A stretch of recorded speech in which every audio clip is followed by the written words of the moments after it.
solid state, the voltage control amplifier type circuitry, which is very good at dealing with fast transients.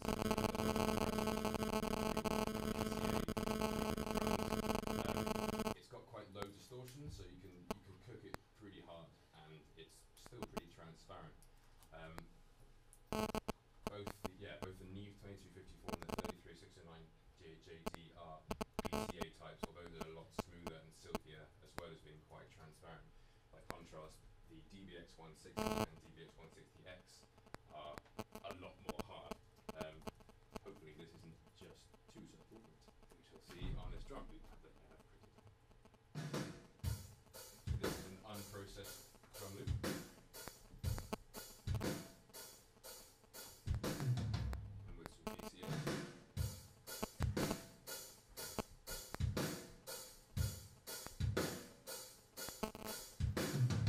It's not a particularly heavy processing I put on here. It's subtle, but the transients have been boosted, and not a huge amount more than that, because the attack's quite tight. It's got let the transients really kind of punch through, and everything else has been brought down quite subtly. The FET field effect transistor type compressor, the legendary version, of course, being the Uri 1176 blackface and blueface.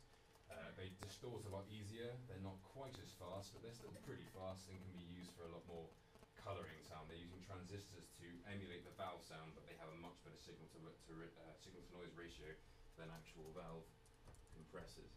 So again, here's the unprocessed sound.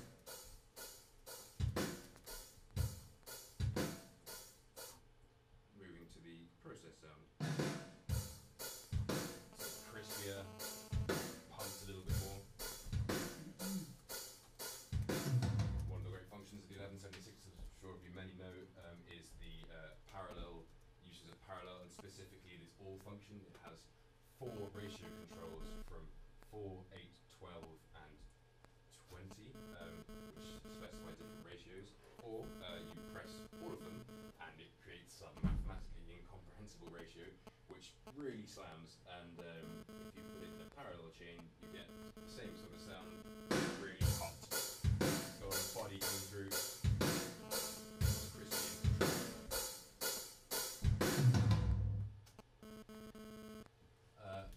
Optical or ELOP, electro-optical circuitry, is controlled by light signals. Usually they're a lot slower in terms of transient control, and therefore uses leveling amplifiers for smoothing out signals. They're often paired with valves to go with their smoother sound, and you get most expensive sounds such as the LA2A, which is an optical valve compressor. Very subtle effects, but on that same drum loop gives it kind of a nice control presence. The peaks are brought down a lot. It's not as hot and lively, but it's given the tail some character.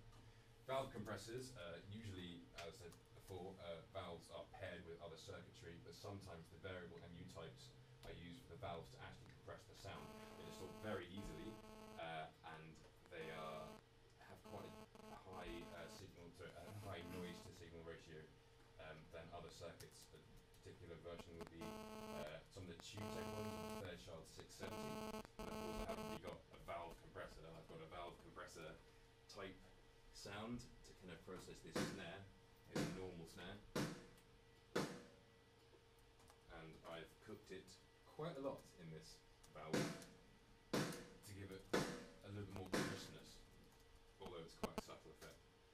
Bus compression, again, good for sonic glue, like the SSL G bus and the Pi TBT bus, which precedes the SSL G bus and was one of Eddie Kramer's preferred buses, and was used all over Led Zeppelin. So here's some drums before Red.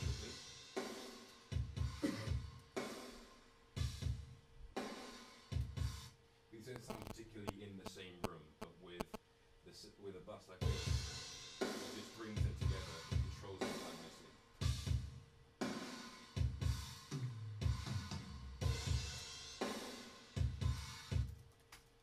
As mentioned at the very beginning, loving the bomb. Honourable mention goes to the ELA Distressor, an Empirical Labs VCA type compressor, which is pretty brutal. The ratio goes from 1 to 1 for just basic kind of character, and 21 and the nuke curve, which is ridiculous and great for adding an absolute load of distortion to your mix with the ridiculous punchiness. Really giving that crunchy snare a big sound to it. The loudness war is a particularly big deal. A lot of mixes and stuff is mixed hotter these days to get a punchier sound. It's debatable as to whether actually they sound any better.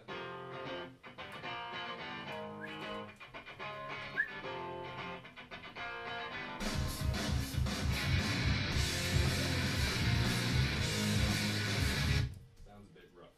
Here's the actual drums.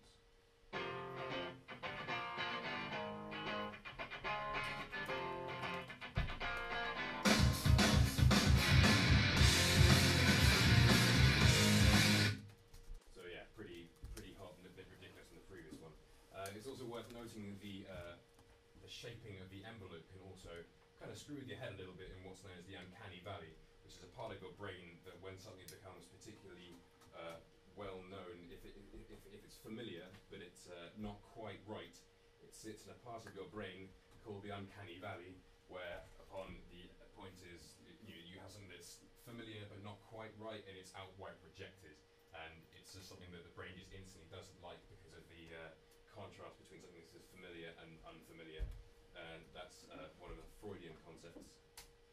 And yeah, some good quotations at the end from good old Paul Michael Stavrou. Overall, compression is a very useful tool to be using. It's a powerful tool, an inherently good thing, but its power can be abused, yielding results that are devoid of complexity and richness that the most memorable music has.